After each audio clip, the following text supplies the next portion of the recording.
Hi, everybody. Thanks for giving me a few minutes of your time tonight. It's awful nice of you. Very lucky to be here. I mean that sincerely. My name is Chris Gethard, and tell you about me. Here's something.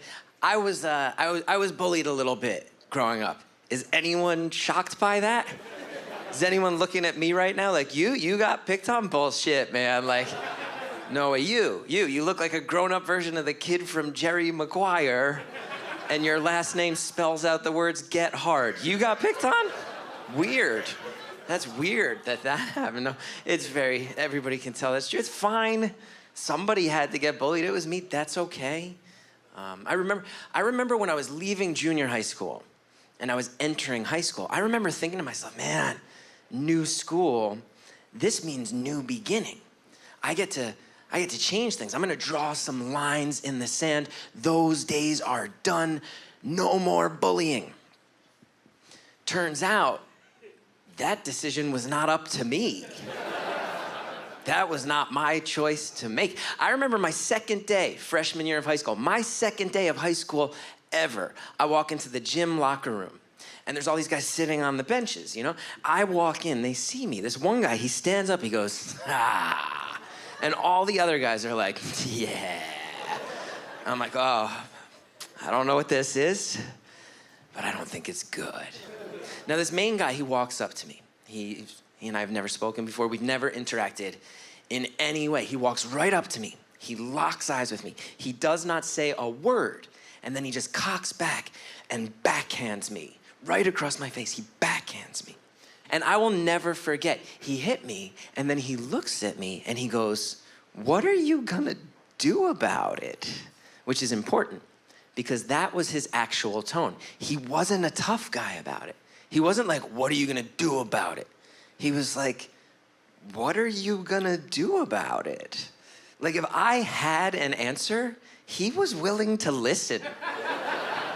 If I was like, I really need to brainstorm that one, he'd be like, take your time, man. Like, whatever you need, you let me know. I'm here for you, you know? But of course he knows I'm gonna do nothing. That's why he's asking. That's the whole joke. I'm gonna do nothing. He's big, I'm small. I'm gonna do nothing. He's got these guys with him, I got nobody. I'm gonna do nothing. Ha, ha, ha. Right?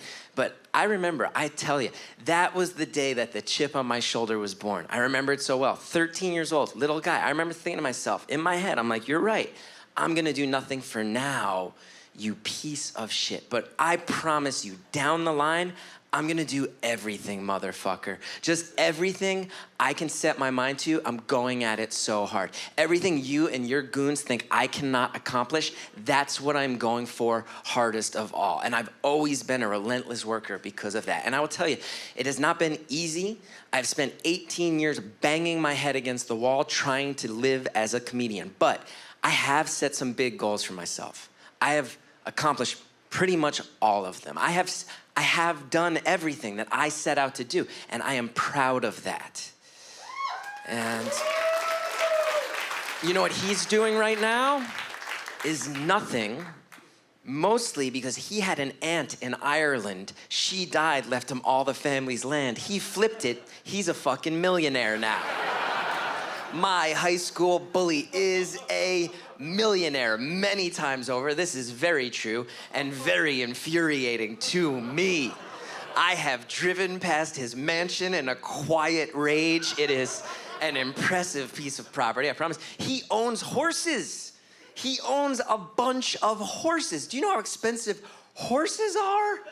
Like, I'm not gonna lie, I've been doing all right in my career the past few years. I'm at the point where I could own a horse, maybe. But even if I could afford it, it would hate its life so much. Living with me in a one-bedroom apartment in Queens, New York, it would be so pissed off about it. And I know, you guys were so nice. You were so nice. You were like cheering and clapping when you thought this joke was gonna end positive. I know, I pulled the rug out from under you on that one. That is my bad. I am so sorry about that. But turns out that life's not a fairy tale. Bullies win all the time. You know what he definitely didn't do today? Is wake up at the crack of dawn so he could take a public city bus to LaGuardia Airport so he could wait for a long time on a security line so he can then sit for a long time at a terminal so he could fly all the way to a different country so he could wait for a long time on a customs line so he could eventually show up here after walking around all day in the humidity so he could get on stage, grab a microphone, and complain about me.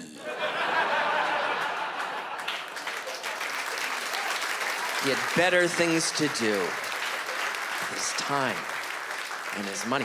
I tell you, I told that joke in New York at a club, a very intimate club, low ceilings, everybody on top of everybody. I was heckled. I told the bullying joke and then I was heckled. I was heckled by someone in the front row, someone about as far away as you are, man. I was heckled. Usually the hecklers, they stay in the back, in the shadows, you know?